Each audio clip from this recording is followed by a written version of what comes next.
Elsewhere in the world of gaming, we have Sony. Now, Sony sounds like they're sort of starting to get it, but they're not really getting it.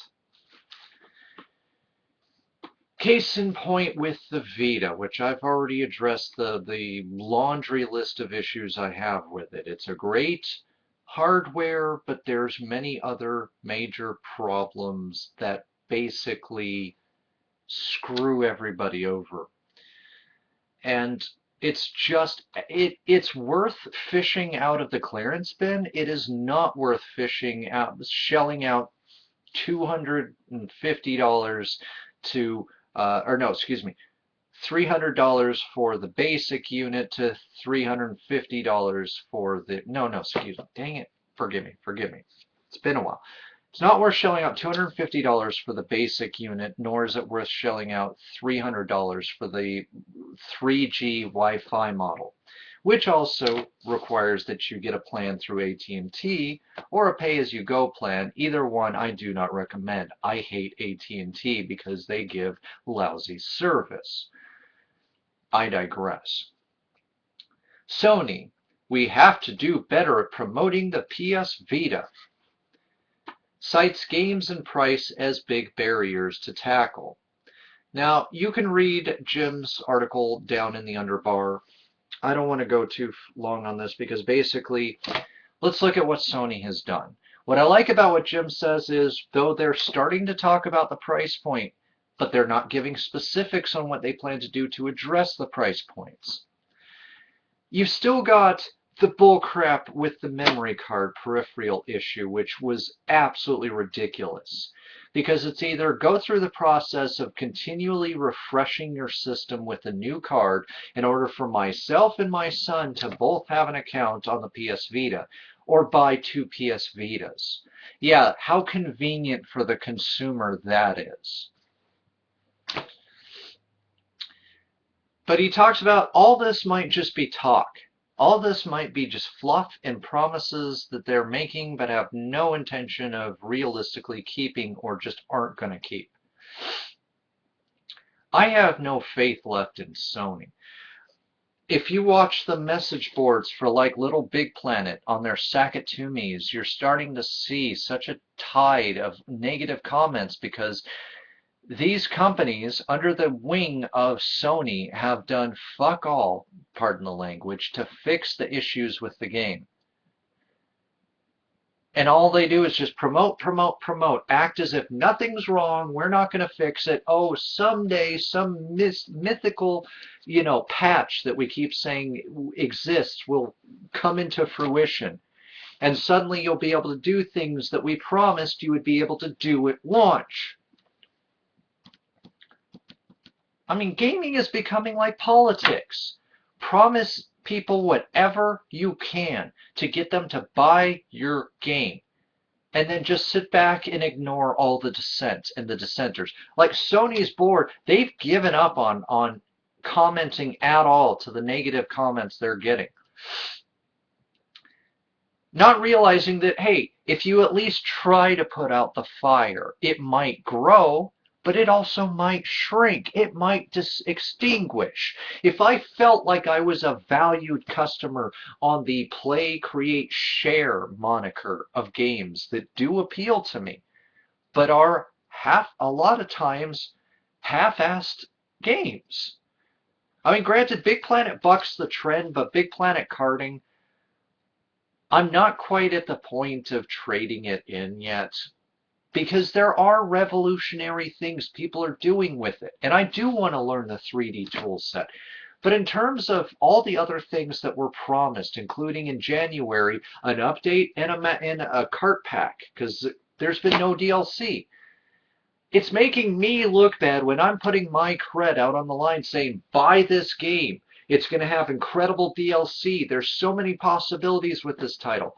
And then part of that is comes to fruition. The rest of it is nowhere to be seen, not even whispered about. Then I look like a jack-a-ninny, or jackhole if you prefer, since I'm again trying to curb my swearing on this channel here. And I don't like that. I don't like sticking my neck out for those who actually give two craps about gaming from my perspective of somebody who's played virtually every system that's out there, minus the Wii U, but that's going to change soon. And minus all, and minus some of the most obscure systems out there. Having grown up playing all the different games, all the different systems, enjoying them for their strengths and their weaknesses. And I stick my neck out for you, Sony, and what happens? I get my head lopped off right along with you. That's not an enjoyable experience. It's not, especially not as a consumer, not just as a pseudo game video journalist on here. I just don't get you. I don't get your dysfunction, Sony. I don't get how you operate this way or how you've lasted this long. Cyndi Lauper has taken you to task about how you promoted her a little bit and then hung her out to dry. And even Michael Jackson, barring his ridiculous claims of racism against Sony, said the same exact thing. And at first I didn't believe him because I didn't care for the most part. But then when I'm finding out that there's other artists who've been under your label who say the exact same thing, well, then we've got a problem here. When you're losing money from your TV divisions and your gaming division is almost a joke.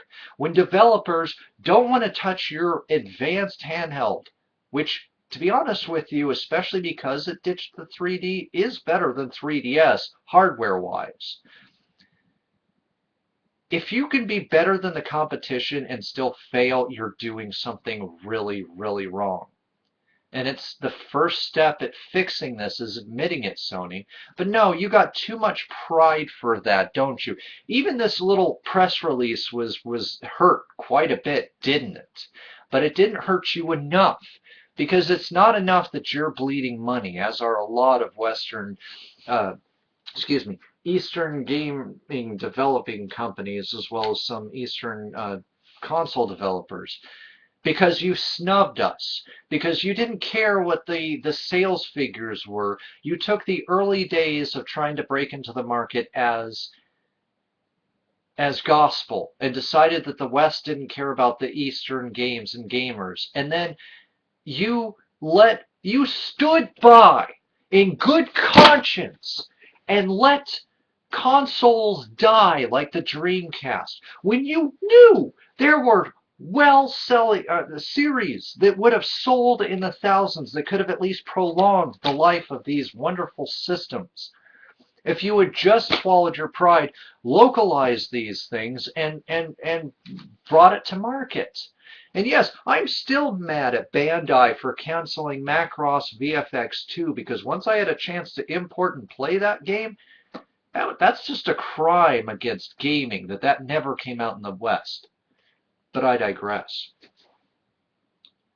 No, Sony, I don't want your PS4.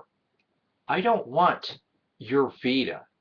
I might fish it out of the secondhand bargain bin, but I'm not going to give you any more of my money.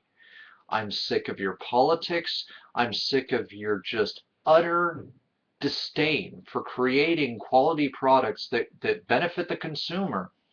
Things that, through word of mouth by somebody, seasoned gamer like myself, might gain you sales, but instead I'm using what little itty bitty influence I have in this medium to tell people, don't waste your money on Vita. It's got a drought of games, something Sony promised it wouldn't have. It has an even worse drought of games than the PSP, and that's saying a lot.